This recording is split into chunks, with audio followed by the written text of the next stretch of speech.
All right. We have quorum. This first meeting of the Interim Joint Committee on State Government. Please call the roll. Senator Rocky Adams, Senator Chambers Armstrong, Senator Elkins, Present. Senator Herron, Senator Madden, Senator Mays Bledsoe, Senator McDaniel, Senator Mills, Senator Rawlings, Present. Senator Tishner, Representative Baker, Representative Bivens, Representative Branscombe, Representative Callaway, Representative Chester Burton, Here. Representative Decker, Present. Representative Donworth, Representative Gooch, Representative Griffey, Here. Representative Hancock, Here. Representative Hodgson, Here. Representative Huff, Here. Representative Imes, Present. Representative Cook, Representative Lehman, Here. Representative Lewis, Here. Chris Lewis, Here. Representative Scott Lewis, Representative Lockett, Present. Representative Maddox, Here. Representative Marzian, Representative Proctor, Representative Raymer, Representative Roberts, Representative Tate, Representative Thompson, Representative Tipton, Representative Watkins, Representative Williams, Representative Witten, Here. Representative Hale, Representative Johnson, Here. Senator Nemes. Present.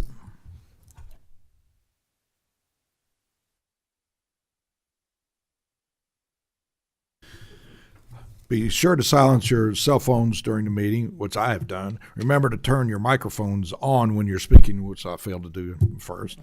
And when you finish speaking, please turn them off. Does anyone have any guests? Nope. Nobody out there knows anybody up here? Okay. All right. So today we have a couple of important issues. Will the Kentucky Center for Statistics please come up?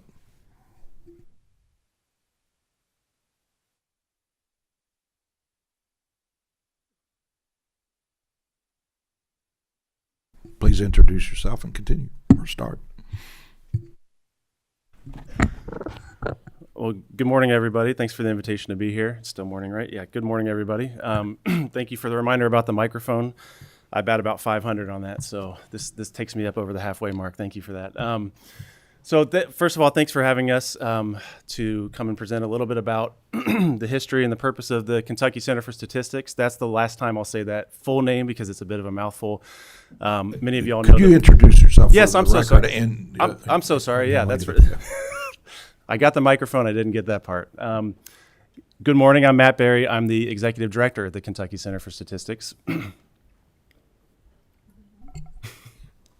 I'm Callie Arnold, Legislative Director for Education and Labor Cabinet. All right. I was so proud of myself about the microphone. I messed up that part. tell you that. So. Right. Anyway, so thank you very much. As I was about to say, I will not continue saying the Kentucky Center for Statistics this entire time. We go by primarily KYSTATS. We are the organization or agency in the state, in the Commonwealth, excuse me. I just betrayed myself that I'm not originally from Kentucky. So in the Commonwealth, which houses the longitudinal data system as well as the Labor Market Information Office. And so I have an opportunity, and thank you for allowing it, to present a little bit of our background, our purpose, and what it is we do. So if we go to the first slide, I wanted to start with a little bit of our legislative background. I will not read this to you word for word, I promise, but just kind of highlight some of the key points. So really the beginning of KYSTATS as it's known now, as you all would know it now, and at this time in 2012 and 2013, the agency many of you probably remember was called the Kentucky Center for Education and Workforce Statistics, or KSUS. So if that's a moniker that rings some bells, we are the same agency, just rebranded several years ago into KYSTATS. We were formed, or at least established in statute in 2013. I'll talk a little bit about KRS 151, 132, 133, and 134 as some of our key statutes. But that followed an executive order in 2012 by Governor Steve Beshear. Some of the duties which were assigned in that statute in 133 specifically include but are not limited to the development of standards to de-identify personal data. I'm going to talk a little bit, that sort of already sounds like it's in the weeds. I'll talk a little bit more about the importance of that to what we do here in a few slides. But really this next point is, I think, really crucial to who we are and what we do. We conduct research and evaluation of programs for education and training, both at the federal, state, and local level. Requirements for and definitions for data to be provided by institutions. And then we work with agencies of all kinds from across the Commonwealth to really define metrics so that we can do some of the evaluation work, which I've referenced already. If we look at the next slide, it continues. We link data. This is really the crux of kind of who we are and how we do what we do. I'll give a little bit more specifics to how we accomplish our tasks and our goals here in a few minutes. But really, we link data from multiple sources so that we can use that data, turn that data into information, is how I think of it. For broad policy initiatives is the language here. And I'll talk a little bit about how we think about that in our mission, as related to our mission. We establish data quality standards, and then we obviously, or I shouldn't say obviously, but we are required to follow federal guidance and law, such as what we call FERPA, Family Educational Rights and Privacy Act. And then here in a second, I'll talk more about this specifically, but 134 established the board of the Kentucky Center for Statistics. So I'll talk about both the agencies on that board and sort of how that governs our work. This is just kind of a visual to really drive home, I hope, between that time, that 2012 and 2013 timeline, and then today, or at least recent days in 2024, kind of what that statute did. It really took data which were disparate and housed in separate agencies all across the Commonwealth and all across agencies, and brought much of it together so that we can understand sort of what's happening across our system. So when I talk to folks sort of out of our offices, really what I think about and what I talk about is we exist to connect data from across systems and over time so that we can make meaning of those data. And that's what this shows you, is that really, and I have to say, and this is going to sound like I'm patting myself on the back, but it's actually a collective pat of the back, because it's really has been a partnership amongst a lot of folks in this room and folks outside of this room. Kentucky has been a real leader in this time frame that you're showing here nationally in the development of our longitudinal data system. I don't think you would get any disagreement from folks, even from other states, that we're probably the most, or at least one of the most robust longitudinal data systems in the country. And I think that's really what you're seeing here in this timeline and in this graphic. If we go to the next slide, as a part of the establishment of the Kentucky Center for Statistics, we developed this mission. The key part here that I really want to focus on is the bottom part. So we develop reports, respond to research requests, and provide data so that policymakers, practitioners, and the general public can make better informed decisions. And so when I talk about turning data into information, that's really what I mean, is that we work to empower folks who are making decisions at all different types of levels and in different types of ways to use data to be as well informed as possible. And then sort of the final piece that I wanted to highlight in terms of our background legislation is this from 132, and it's our charge. We're charged with collecting accurate data in the Kentucky Longitudinal Data System, or as we call it, the KLDS, because we love a good acronym as much as anybody else, so that we can link and generate reports about student performance through employment, and to be used to guide decision-making, improve the Commonwealth system and education system and training programs. So I think what you'll see is we've taken this charge and that mission statement and over time built our system into one which can do this, and I think even more.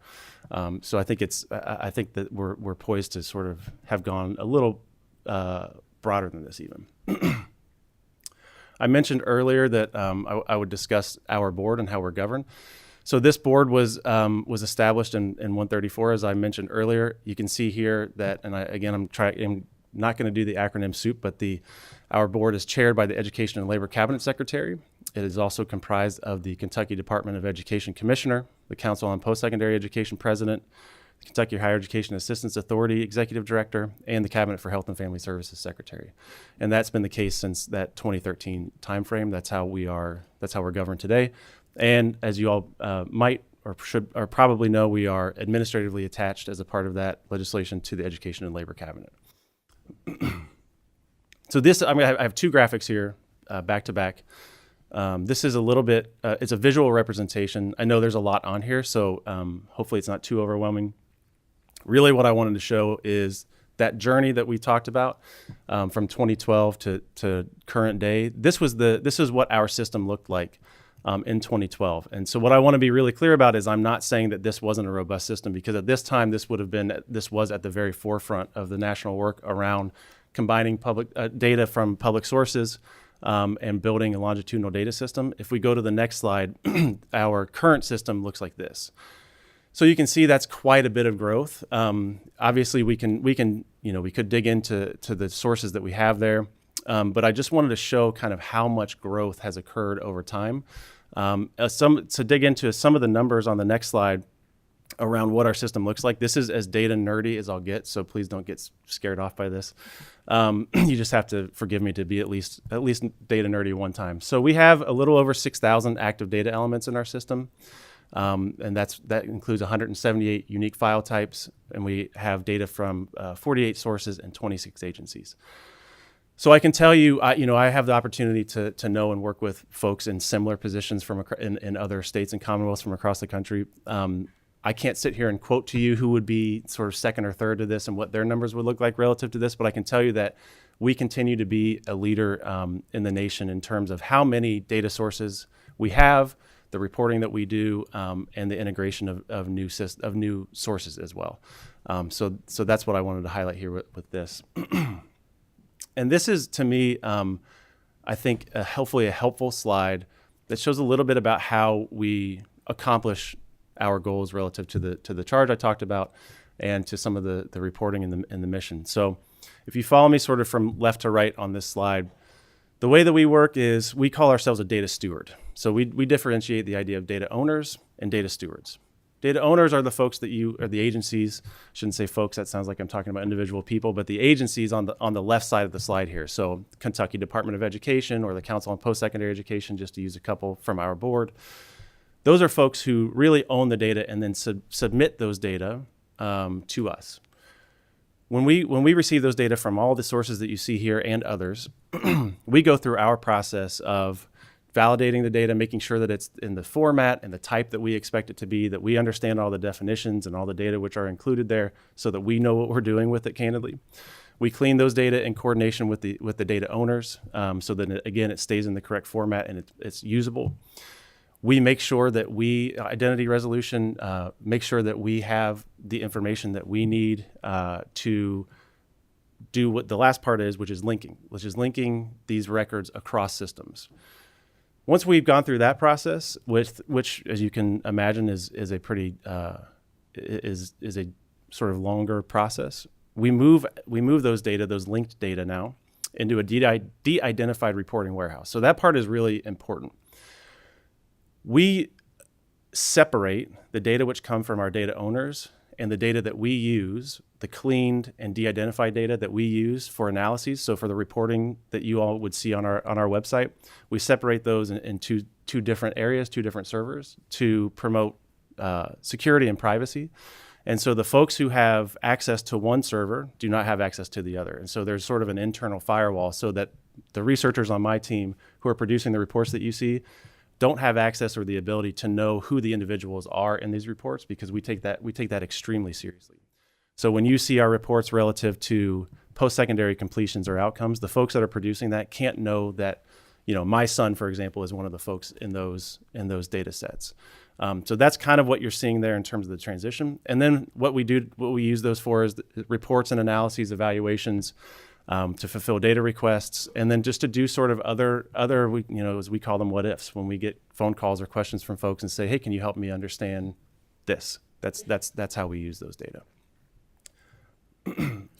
What I hope folks are familiar with, and I think what a lot of folks sort of think of when they think of us, are the reports that we produce. Excuse me. We produce many reports on an annual or more frequent basis. Our high school feedback report is kind of the seminal report that you see on an annual basis that should be coming out here in the next couple of months, the update to that. This is just a snapshot of our most recent reports page on our website. This is a report I really like. It's kind of visually really simple. It's called the Life Outcomes for High School Experiences report. Maybe not the catchiest name in the world, but I think it describes what it is we're trying to accomplish there. What this does is it takes a look at the cohort of 2017 public high school graduates in the Commonwealth.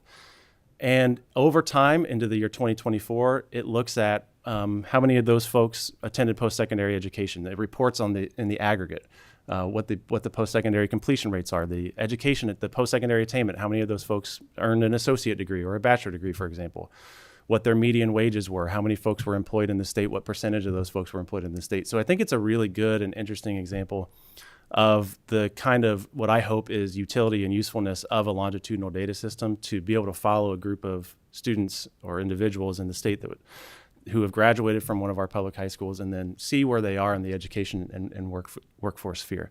So that's just a very recent example. You can see that was published this month of the kind of work that we do.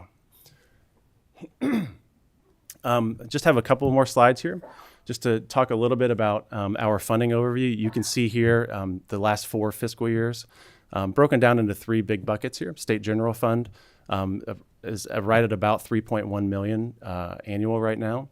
The Bureau of Labor Statistics and Employment and Training Administration, I mentioned that we also house the Labor Market Information Office. That's where those funds are directed. A little about $950,000 and about $480,000 respectively. I will say, just as a kind of an observation or a note, I mentioned that I have the opportunity to be plugged in with folks in similar roles from across the country. When I'm asked questions from states who are sort of trying to navigate the waters of developing a longitudinal data system or a program similar to what we're doing, this is one of the questions I get asked, which is like, how are you all doing it? And this is one of the things that folks really focus in on, which is the commitment of the state of our Commonwealth to funding this work over time and to really investing in the importance of a longitudinal data system. So I actually think that this shows a really significant success story over that certainly over these years, but over the 10-year period, the growth in this investment as well. And then finally, I just wanted to talk a little bit about the ways in which and how we handle data requests. We really do our best. My predecessor used to say this is not an IT project, what we do, and I think that's a really important thing that we try to keep in mind. I employ a lot of really excited data folks who could probably play with data all day long and be very happy, but we really try to take an approach to make our data as useful as possible. So we focus externally quite a bit, as much as we possibly can. And one of the ways we do that is by responding and encouraging data requests. So really we have a lot. We receive quite a few data requests, and we kind of handle them in different ways depending on the need. The first thing I'll say is we try our best to handle each request as its own individual request. It has unique needs and unique individuals on the other side of it. And so we really try to work with folks requesting data to do the best version of what they need that we possibly can, if we can help them at all. We have sort of the first category is publicly available aggregate files which accompany our reports on the report page that I mentioned. Those are de-identified aggregate level public access files. So the high school feedback report that I mentioned coming out in the next couple of months, that will have a file that you can click on and dig into the data that underlie that report. That's all out there. That's pretty easy to access. We also receive a lot of requests which are filled with, or really are most appropriately filled by aggregate level files, so summary data and summary statistics. That takes us about 3 to 4 weeks to compile something like that. We have to sort of create the file. We have internal processes to review for accuracy and privacy considerations. And then we have a review process for our data owners to make sure that we are maintaining accuracy in the data. So if it includes data from one of our owners, they can say, yes, that's what we would expect to see in that data. So it takes about 3 to 4 weeks to create one of those. And then we have other types of requests. We have individual level file requests, which are a little trickier as compared to the other types. That might be from a researcher from one of our post-secondary institutions in the state, as an example, where they want to do some sort of long-term, more academic research, and we can work with them. That whole process, that would include MOAs and data sharing agreements and perhaps non-disclosures, and that can take, and then that also requires approval by the data owners, and that can take 4 to 5, maybe even 6 months to really go start to finish on something like that. And then the final kind of general category that we receive data requests is what we call matching. And so if you are someone who is running a program in your county, for example, you might have a list or some data around your participants, and you might say, this is a workforce development program in our county, and I'd really like to see what the employment outcomes are. That we can often do. We can work with folks to provide summary data again. We have rules and restrictions around re-identification of individuals, so we can provide summary data typically. There are times where, depending on the scale and scope of that kind of request, we may engage in some cost recovery. It is almost always very, very minimal, $5,000 to $10,000, and that's just for server space and developer time, things of that nature. And we try to avoid that when possible, so that we can help folks do what it is that we're supposed to do, which is understand outcomes. So again, we try to treat each of these as an individual case, and we try to do our best to provide as much data as we possibly can within our guidelines and our rules and policies. And I will stop talking now, but I do want to just say thank you all for the opportunity to come and discuss the work that we're doing. It's always exciting for me to get an opportunity to do that. So thank you. Did you have anything to say, young lady? Nope. Okay. I want to thank you for this good detailed thing you did. You did everything that I asked you of.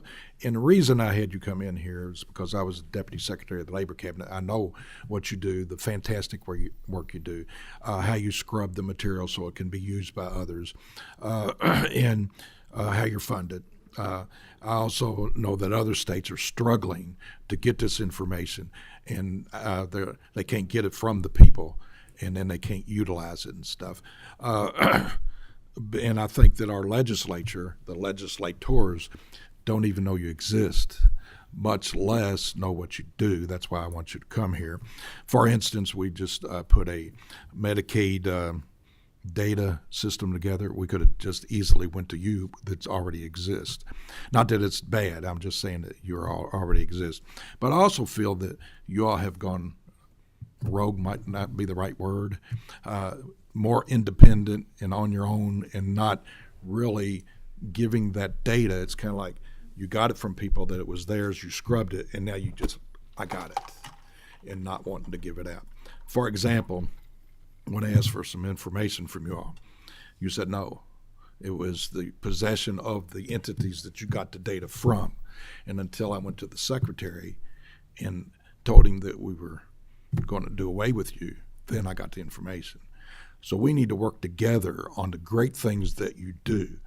And I think we can actually sell our system to other states because they don't do this. They're struggling to how to find out. They're running into the problems that I ran into up front. They can't get the data from anyone. They're going to start things like you all are with the control of the General Assembly. So your report was succinct and to the point, and I thank you. I would like to have you and I just maybe go out to coffee and discuss some things. So you can respond to that, and then we have some questions. No, I appreciate that, and I'll take you up on that offer. And thank you for the comment and the feedback. And we will. My goal is to be as accessible as possible. So I appreciate that. Thank you. And Senator Adams. Thank you, Mr. Chairman. I have two questions, if that's okay. Yes. Okay. First one is, how updated are your numbers? Like, for instance, I'm looking at the CHF bubble, and like if I said, hey, I want to know how many people we have on SNAP, how many clients, could you give me that data in real time? No, we don't have any. I don't believe we have any. Most of our data are lagged or delayed. We receive primarily annual submissions from our data owners. There are some sources in which we receive quarterly, but we receive no real-time data. So I couldn't provide to you data which state that today we have X number of individuals on SNAP, to use your example. The way that we have worked traditionally is to provide sort of a longer term view. So there's a lag in data. We receive annual submissions. Okay. So for instance, do you keep how many people we have on SNAP as of 6 months ago? So our SNAP file would not be updated as of 6 months ago. It might be in the previous year. Okay. And then my second question is, I'm looking at the Medicaid eligibility and claims. Talk to me a little bit about what would be available to members of the General Assembly or the population at large relative to Medicaid eligibility and claims, So in the- particular claims. Yeah. So excuse me, I didn't mean to interrupt you. That one in particular was done on a project basis a few years ago, and so sometimes what will happen is we will integrate a limited data which are limited to a specific time period, and that's a good example of that. So we don't have an ongoing ingestion of Medicaid data. Excuse me. That was an example of there was a one-time project to create a report relative to that. I'm hoping that we can do work like that again moving forward, but I don't have that on an ongoing basis. So overall, CHFS does not have a really timely relationship with you all. Is that what you're saying? I would characterize it more Or as exhaustive, timely or exhaustive Yeah, we don't- relationship with exhaustive. I think is absolutely correct. We don't receive every piece of their data, Okay.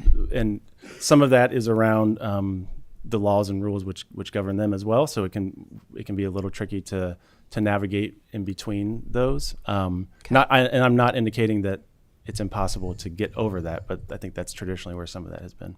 you. Thank you, Mr. Chairman. Representative Johnson. Thank you, Mr. Chairman. Quick question. Are you seeing AI working its way into your work process yet? And if so, what are you seeing? What do you think you're going to see down the road? So we have not integrated any type of AI into our processes. Candidly, we are as we're exploring the potential of AI, and it's real. When I say explore, I mean really just doing research on what is possible and potential applications. What we're most concerned with is security and privacy, particularly privacy for us. And so I don't feel confident that we understand enough what deploying AI into our system would look like from those perspectives. But it is absolutely something that we're partnering with folks from across the country that have expertise in this and are doing those explorations to get more information as to what is possible. And I am not aware of, I should say, any longitudinal data system. This could be happening without my knowledge, but I am not aware of any longitudinal data system which has deployed AI at any significant level.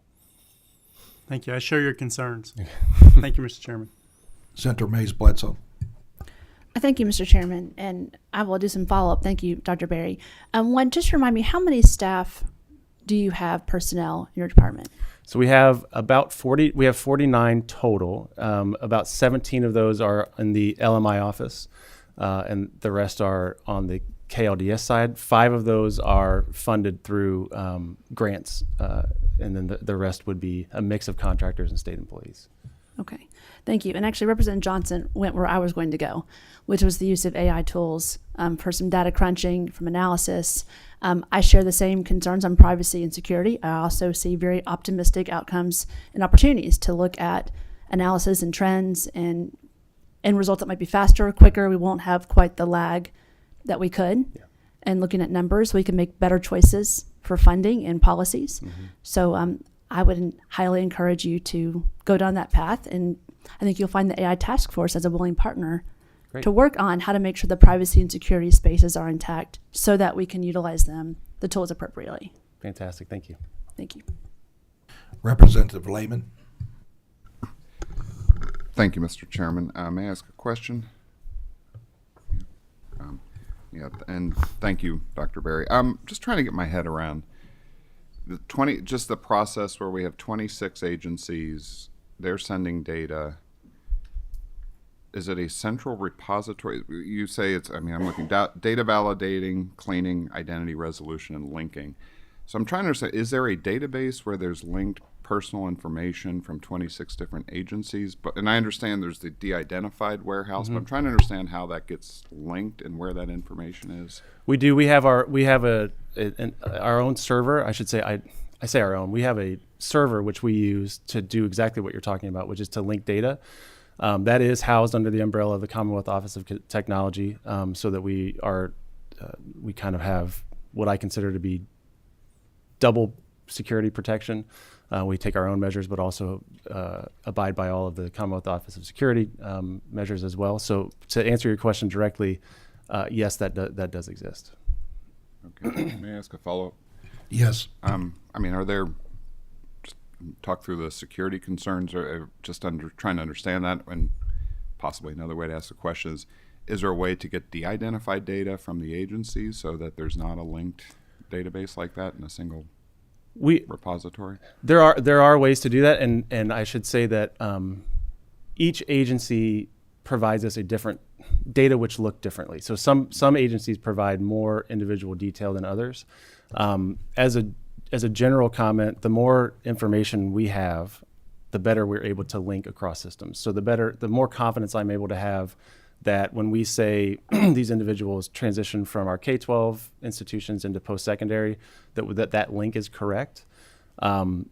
So what we do is certainly improved by more detail, but we absolutely receive data from agencies which does not include every piece of individual data that they have. Thank you. Representative Watkins. Thank you, Mr. Chairman. I'd like to flag my attendance and just ask one question. I appreciate this presentation today. As a self-proclaimed nerd coming from local government and performance improvement spaces, this is very interesting to me. I'm really interested, sort of in the vein of Representative Lehman's question, about challenges you all have faced in standardizing data collection. So you probably know this phrase pretty well, but trash in, trash out. Yeah. So right. Can you speak to any challenges that you all have had? And then secondarily, how could the General Assembly better support alignment across these agencies? Sure. Yeah. Thank you for that question. So I think some of our challenges really actually boil down to what I would call technical debt. I mean, we are very fortunate to have the expertise and the individuals on our team who have the time and the knowledge to work with data agencies who own data, so that the data standards do align. And as you saw at the beginning of our presentation, that's part of what we're charged to do. But that can be intensive, that can take time, and often there's a lot of back and forth there, which is, I think, to be expected, but that can also be a real challenge. Some of the agencies that we work with, candidly might not have the same capacity to have the focus on that. So I think that can be an ongoing challenge. I think we've overcome that over the years for sure. But that, again, sort of that technical debt of making sure that we are aligned, making sure there are the standards are common and that the definitions align, et cetera, that can take a while. And then again, that changes too over time. And we're not always privy to changes which make a lot of sense for those agencies and that we don't know about. In terms of the second part of your question, I hope I answered the first. Candidly, I think that the way that we can best be supported is a little bit about kind of what we just heard. Y'all just heard from Senator Nemes, which is to challenge us to do what it is that best serves our mission. And so continue asking us questions, continue letting me know when we maybe fall short of fulfilling that mission, because we are here to serve those purposes. So all the questions that we can get from you all, I think help us do that. Whether or not we're set up today to answer every single question that you all might have is a different question, but I think that we can certainly be challenged to do. Yes, we can go through staff to you to follow up questions later. But to add to your comment is that the entities you said that own the data, they need to understand, and we may need to put it in statute, that they don't own that information. Mm-hmm. That is the taxpayer that owns that. Now okay. We're we have to guide that and make sure that it doesn't get out in this and that, but it's their data, not these entities. Mm-hmm. Representative Maddox. Thank you, Mr. Chairman. May I ask a question, please? Dr. Berry, my question, sure. Thank you. Dr. Berry, my question is exceedingly broad, so I will caution that in advance, but I'm kind of hoping to get a picture of your relationship with data collection within the Justice Cabinet, how that works specifically within the realm of corrections, and would incidents involving inmates be something that would be rendered over in terms of data to your agency, or how would that work? Because I think what's missing here is I'm trying to understand how much of what you're collecting is a result of statutorily mandated reporting, or what does the agency kind of hand over on its own? Can you, and I apologize for how broad that is, but if you could kind of give us an understanding of what that looks like. No, thank you for the question. It's a little bit of everything that you described from our perspective. I mean, there is a degree to which we receive data which are collected by the agency. So Department of Corrections is an example. And there are many reasons why they might collect the data they do. Maybe it's a statutory rationale. Maybe it's something that they're interested in programmatically, or any other reason. And so we certainly receive data which are already being collected for their own purposes. So that absolutely informs what we receive. But there are absolutely also instances in which we can help to inform data what kind of data are collected in the future. And so we can be a part of, and have been parts of conversations around, just to use an example, just to make up an example. If you are, as an entity, interested in workforce outcomes for folks who leave corrections, then we can help, but these are the data that need to be collected in that circumstance. So we can help inform what is collected, but if we simply receive data from an agency, then we receive sort of what they collect for their purposes, typically.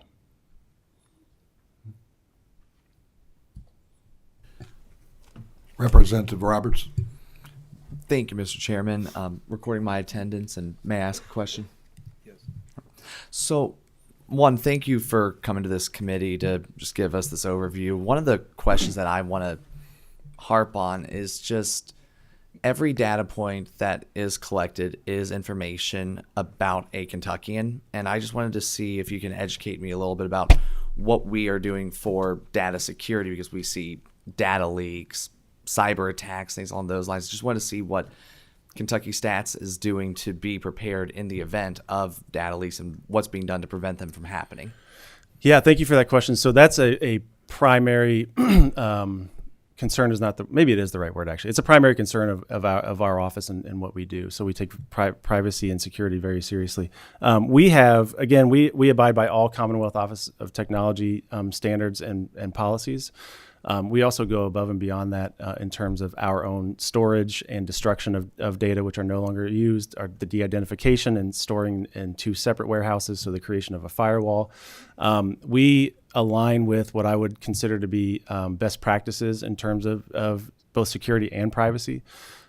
We have partnered with an agency, the acronym, which is PTAC, the Privacy and Technical Assistance Center. I didn't think I was going to be able to come up with that, but luckily I did, to sort of do I'm going to use the word audit, but that's not exactly, it wasn't really truly an audit. It was sort of a review of our processes to find, potential weaknesses or areas for improvement. We've done that in the last couple of years. And so I can provide a lot more sort of technical information if that's helpful for you. Other than to say that as we integrate data into our system, the way in which it is stored, both initially and then over time, is, I think, at the highest standard. And again, we align with and partner with the Commonwealth Office of Technology to ensure that that's the case as well. Thank you. I want to add to that, because on the nationals, they're worried about this too. And I see from the questions that we're worried about security and how you scrub it and store it. And it was alluded to by someone on could you get the information scrubbed before you get it, so that you don't have to worry about that. But that sometimes you need it not scrubbed, because one of the questions nationally and us we're asking to make good policy is, if we have a program with the education system, with CPE or different state school boards and that, we're wanting to know, is this program beneficial? So if they go to X program, how do those graduates do? And without the coordination of your information, and that's part of what you're there for, without knowing some of that if it's already scrubbed, then you can't go from here to they were hired, or they've been successful, or they went out of state, or they stayed in state. So then we don't know if that program was good, whether we should continue it on or not. With your information and your data that was not scrubbed before you, then we can get those answers. So it's a balancing act. Representative Decker. Thank you, Mr. Chairman. And thank you for your report. I admire your work. I've used it extensively. I love your little clicks where you can change and get different types of data. Thank you for what you do. But I thought I understood something that I became confused by Representative Maddox. Well, not her question, but maybe your answer. So as I understood it, if we need to have, let's say someone wants data collected for a different purpose than education or labor, corrections, for example, you mentioned that you might receive data from them, I guess, work on the data, enter the data, whatever. I would have thought you needed your authorizing statute to be changed to authorize that. Am I wrong, or how? No, because we are authorized to expand the longitudinal data system and to integrate new sources of data. And so, where is that? Is that in your authorizing statute? It says you can do that? yes, I believe Okay. so. Yes. Thank you. Yes. And I think the board handles whether you can or can't do certain things like that. That's correct. Thank you for that clarification. So we'd have to have the board approval to do that, or is that? I believe it would depend on sort of the scale and scope of what we're discussing. So not always, but in some circumstances. Thank you. Very good. Thank you for being here, and thank you for your presentation. Thank you. Next is what's that? The Department of Libraries and Archives.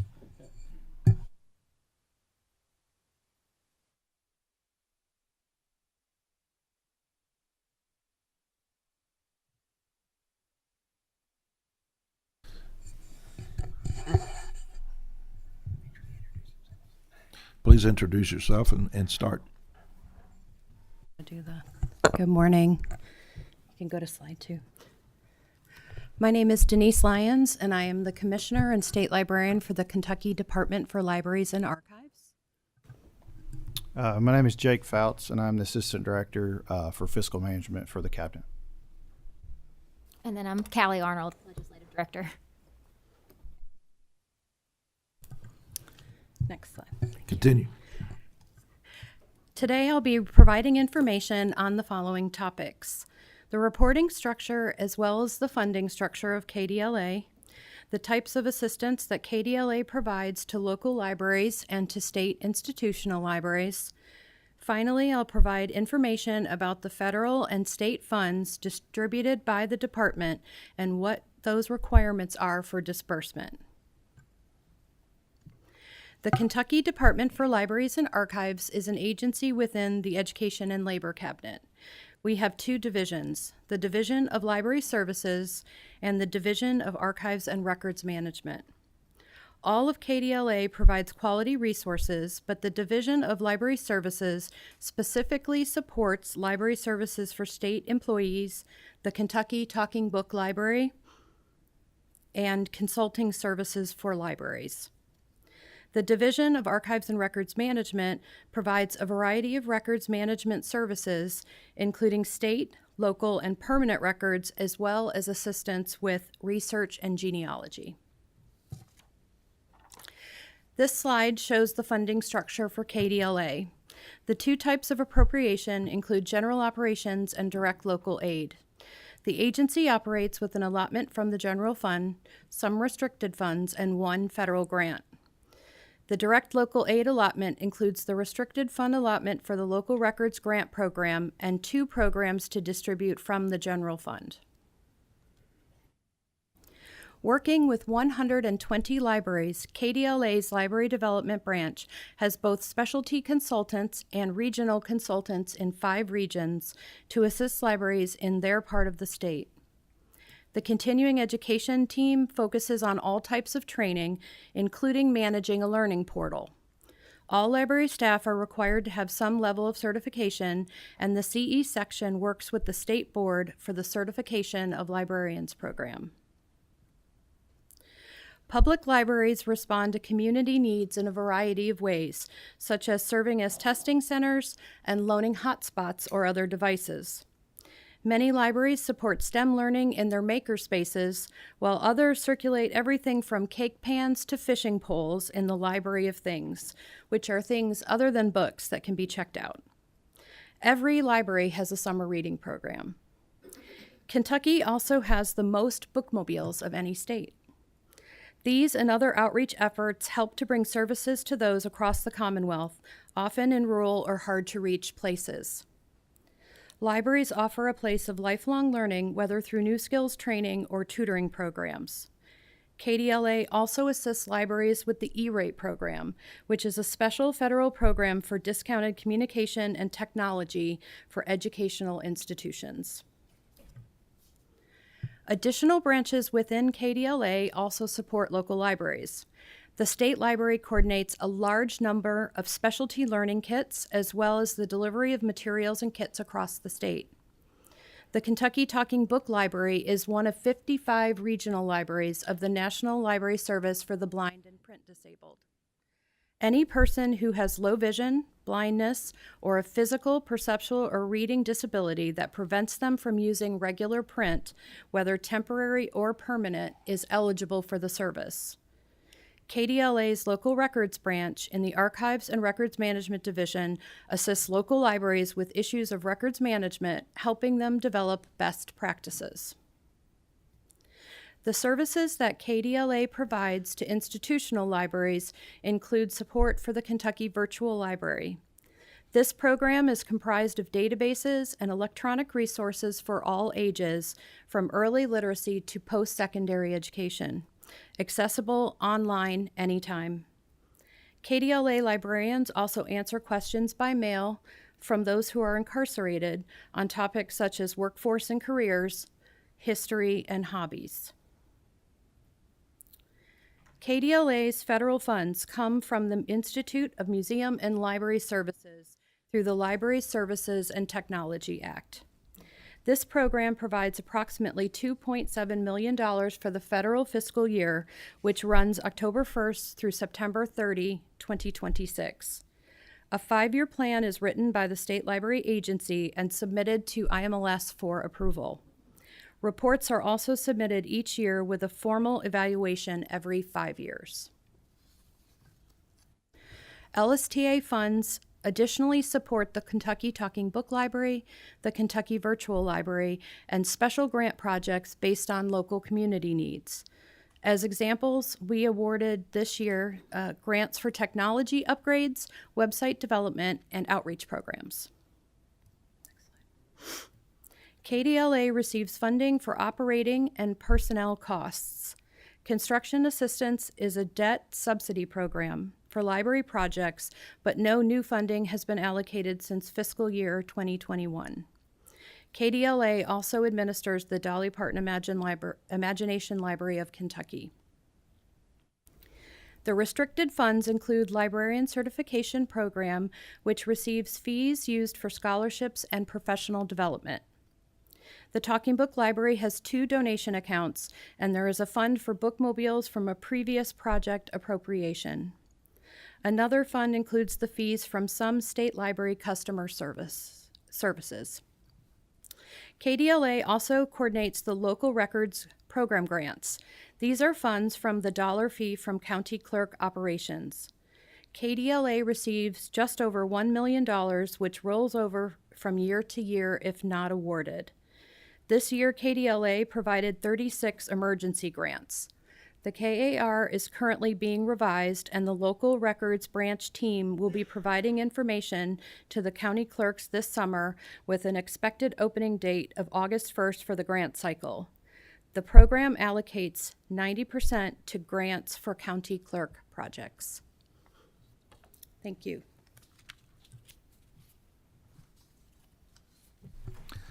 Well, thank you for your presentation, and quick and succinct. We appreciate that. And we'll hold off on.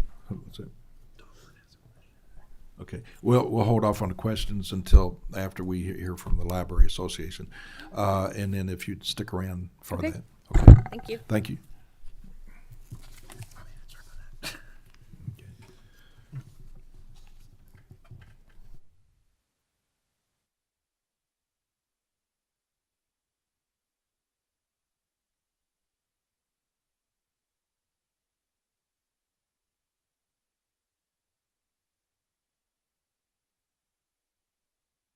Okay, if you'll introduce yourself and begin.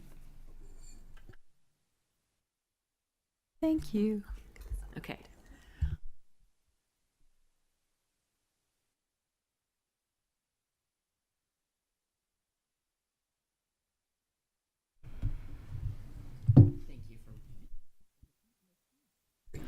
Okay.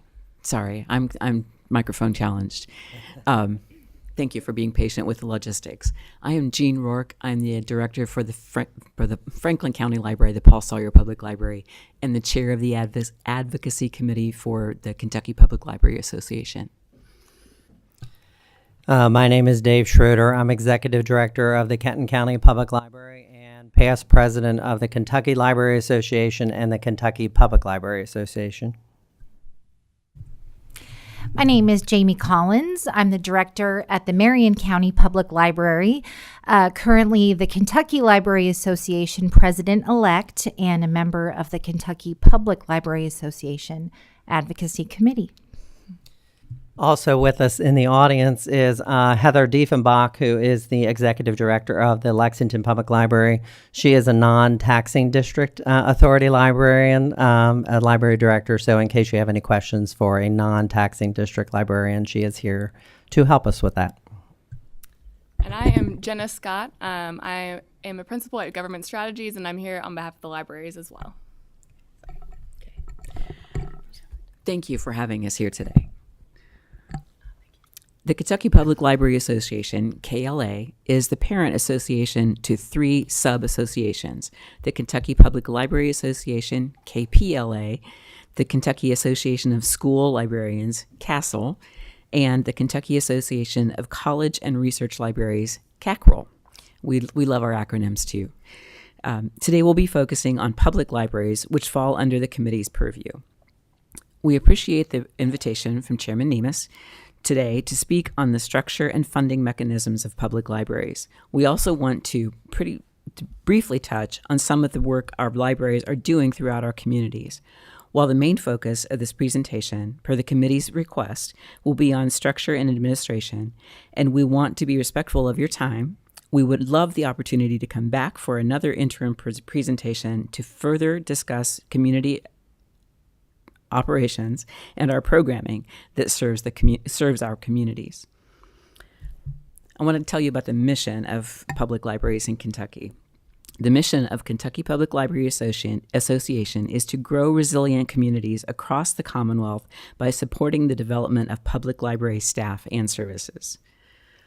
So we want to briefly highlight a few libraries and some of the types of community engagement that they do in their respective regions. As we mentioned before, we would love to return to another interim committee to further discuss some of the programming you see and what you'll hear about next.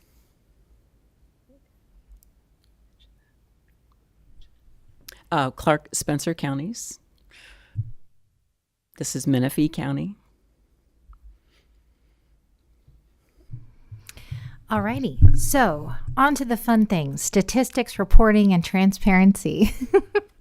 So every year, the Kentucky Department of Libraries and Archives releases a report on library statistics throughout the Commonwealth.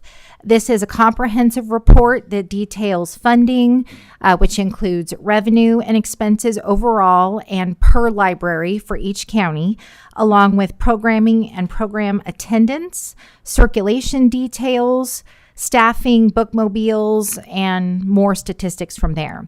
The 23-24 report was just released in April, and of course, as with all private companies and public agencies, the COVID-19 years did provide some skewed data. The statistical reports from 2004 through the present are available on KDLA's website, and those are linked in this presentation. And we do want to point out that we were made aware this morning that there was an error in the report on some of the programming data. That will be updated on the version of the presentation that will be online. So we know we're short on time, and we appreciate you sticking with us here. So we won't cover all of the information that are on the following 2 slides, but we do want to point out a few highlights to give you some context to what public libraries do and what our scope of work is. Over 50% of all Kentuckians are public library card holders, which is a wonderful number. In the 23-24 report, it shows a promising rebound in library use of patrons, including an increase in programming participation. Nearly 1.2 million visits for children's programming, 157,000 for young adult programming, 385,000 for adult programming, which does include workforce development programs, resulting in nearly 2.5 million people that attended programs. Overall, Kentucky Libraries saw over 11.1 million visits in 23-24. The report also demonstrates the importance of Wi-Fi and computer access for millions of Kentuckians, with 6.8 million wireless sessions across the state, 1.8 million public internet computer uses, and nearly 44,000 trained in using electronic resources. Finally, over 28,500,000 items were circulated in Kentucky public libraries. Just to add a bit of context for Marion County, in 23-24, we had over 26,000 visits to our library, and in 24-25, we're on track to have over 50,000 visits. So constituents and people are really relying on their public libraries for the services that we provide.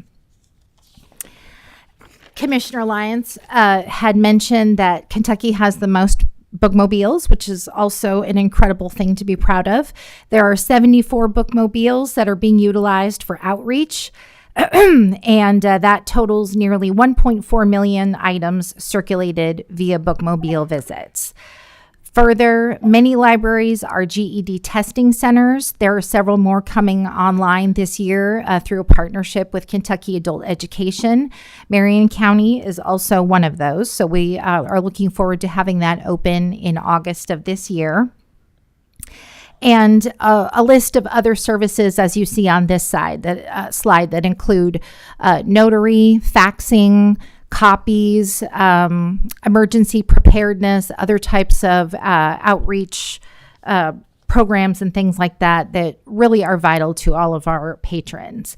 And ultimately, I think that this just shows how this ties back to the mission of Kentucky Public Libraries to really fortify our commitment to what we do for the people that rely on us. So I'll talk to you a little bit about how we are established and how we are funded.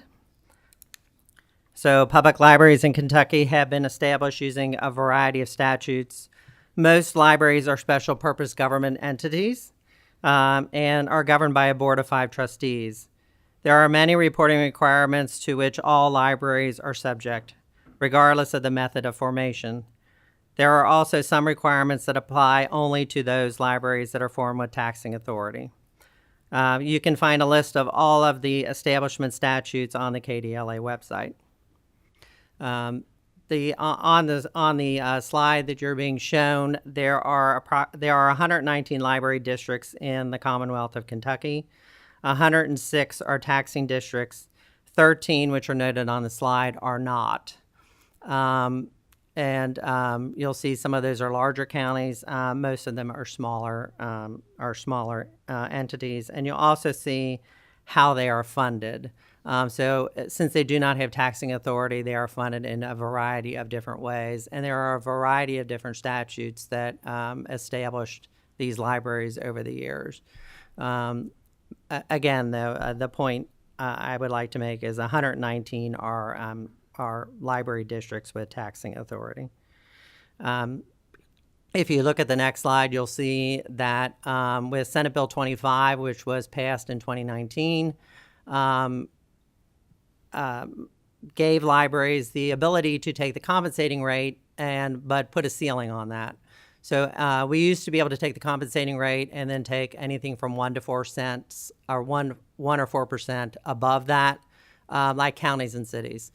Senate Bill 25 now requires that anything over the compensating rate must go through the fiscal court. I can tell you since that bill has passed, that has happened very limited. I don't even know of one example. So that has had an impact.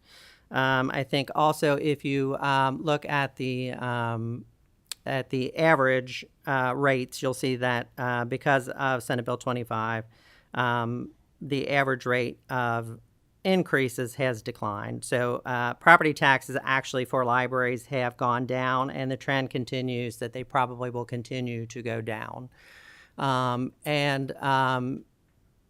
For most libraries, they are taking the compensating rate or less. I can tell you in many counties, the compensating rate actually is lower than the rate before. So in many counties, the tax rate for libraries has actually dropped over the last 4 to 5 years, if you look at the tax rate itself. Also, Senate Bill 67 gave additional oversight that fiscal courts must approve any expenditures over $1 million. So as an example, we opened a new branch library in Latonia, the Latonia neighborhood of Covington last year, or actually 2 weeks ago, we opened it. But we've been planning that for over a year and a half. Because it was over $1 million, we were required to go to the fiscal court and get their approval to move ahead with the project. So that is another layer of transparency that the legislature has provided for libraries to make sure that money is being expended appropriately. Libraries are, again, primarily almost exclusively funded by local taxes. Local funds stay within the district and are not utilized outside of the local district. In my budget, I can tell you it's over 95%, probably 98% of the budget is local tax dollars. That is typically how most libraries are funded. So they are locally funded and they are locally governed by the Board of Trustees that are appointed by the fiscal court. 167, by the way, also gave the fiscal courts more latitude in appointing our board members. The fiscal courts have much more latitude in those appointments. It's important to note that libraries do not receive direct federal funding or state funding. There was a time where we did get a small state fund appropriation. That has not been the case for many years. Libraries can apply directly for federal grants. We are not aware of any in process at the moment. They tend to be limited and are very specific and are very time intensive. Any federal funding that libraries received typically goes through KDLA, and then KDLA redistributes it to libraries. So the chart you'll see there is where most of the revenue is coming from. You'll see overwhelmingly it is local tax dollars on real estate property taxes. State government, that line item is money allocated from the state to the Kentucky Department for Libraries and Archives for their operations and for construction grants, which the legislature had approved a number of years back. That are continuing. No new construction grants have been funded for a number of years. Federal government funding is extremely limited, and again, that is directed primarily through KDLA. Other revenues tends to be either interest or fees or fines and other various sources of revenue. Finally, on this chart, what I would like to point out is that the library operating per capita is this year $56.23 per person. When you look at that, that's really buying 2 hardback books. So the bang for your buck for your tax dollars that you're paying locally to support your public libraries is being used very effectively. The work of the legislature in the last 7 or 8 years has put much more transparency on special purpose government entities in general, and has put new regulations on libraries that have put more focus on oversight of libraries throughout the state. We are open, actually, for, of course, for any questions.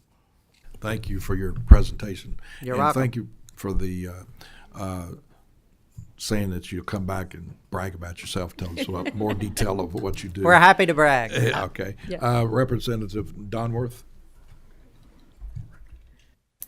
Thank you, Mr. Chairman. I'd like to, first of all, record my presence, but also ask a question, if I may. Yes. Thank you. Many of y'all know my background before I ran for office was working with the Lexington Public Library, and I actually was on the Kentucky Public Library Association Advocacy Committee. That's how I first met several of y'all. So I'm very familiar with all of the ins and outs of our public libraries and some of the things that I think get lost sometimes. Commissioner Lyons spoke about, or State Lab Commissioner, KDLA Commissioner, spoke about the databases that the state helps to fund. Could you kind of elaborate on what those are specifically and how they work in the workforce development space? So KYVL is a cooperative arrangement between the Kentucky Department of Education, KDLA, and several other organizations. Local libraries who participate can be public libraries, they can be school libraries, they can be academic libraries. It's a true cross-section. It is leveraging money from all of those agencies to provide access to databases to citizens across the Commonwealth. They can be anything from if you remember going to the library at one time and looking at the green books, which were called the Reader's Guide to Periodical Literature, we don't have those anymore. Everything is online. Most of those magazines and journals are online. If each one of us at this table had to pay for a subscription to one of those databases, it would cost a significant amount of money. When we pull ourselves together across libraries and across the Commonwealth, we have much more leverage in buying those databases. And specifically to your point, many of those databases are workforce related. So we have a very robust workforce development program at the Kenton County Library. We have access to Gale courses. We have access to Data Axle. All of these, which is a statistical database about companies and businesses in the community. All of these databases would be extremely expensive for each one of us to negotiate contracts with if we didn't work together. And again, I think it's very important that these are being used from the pre-K level all the way through graduate level students in our libraries throughout the Commonwealth. I don't know if these two would like to add anything. I think you covered that. Representative Hodson. Thank you, Mr. Chair. Libraries have historically been all about reading and books and research and have excelled at that and have branched out into the online methods of research and reading in recent years. But I've been surprised. It's the second time I've heard in a week about the library of things, that we're lending out waffle irons and vacuum cleaners and things like that. And it seems like a bit of a scope expansion, and I'm curious if that's at taxpayer expense, if we're competing with private sector businesses with that, if we are incurring any liability if somebody burns their house down with a waffle iron with a frayed cord on it. Can you talk about that and why you are engaging in that? We see the Library of Things as an extension of our collection and what we can offer our communities. Some of the specialized tools that we have, my library offers a telescope. There are a lot of people who might be interested in that, but maybe don't want to expend that money to try it out to see what it's like. So they check that out from the library, and if they choose, they can purchase that after the fact. So there isn't anybody else that's renting a telescope in our community. So we feel this as a value-added service to our patrons. The other thing that is really heavily used in the summer at my library is a pressure washer. It's checked out. We have two. They're checked out all the time. And again, we have folks who maybe don't want to spend that money, but they need a small project. And so they can check that out of the library. And then if they find they're using it a lot, then they can go on and pay for that, with an informed decision and where they want to go and maybe they don't like ours, maybe it's too small, so they get a bigger one for their own use. But we have not come into any conflict with local businesses. Actually, there are some businesses who use some of our tools, so we feel that that's a cooperative agreement with the folks in our community, and the items that we offer, which aren't extensive, they're specialized, and we generally base our purchases on what requests we get from our patrons, but we see that as a value-added service. Representative Cook. Thank you, Mr. Chairman. My question, so there's 119 library districts. I won't ask who's missing, but I would like to know. So the 106 of them are taxing districts, and then there's 13 that are funded via local government. And my suspicion would maybe that those 13 were probably originally also taxing districts and broke off, or what happened there? Is that where they set up that way and established that way? A few of those are, for instance, Lexington Public was established long before there were regulations in place because it's a very old system. Most of those libraries were never taxed. I don't think any of them were independent taxing districts. They were never taxing districts to begin with. Most libraries, starting in the 1950s, 60s, 70s, and into the 80s and 90s, decided that the best way to provide library services was to establish a special purpose government entity, or in those days, a special purpose or a taxing district. And so that was the way most of them came about. It was not a decision to become one and not become one. They chose to become an independent taxing district as a way to have consistent funding and to be able to support a library in their community that served the entire community.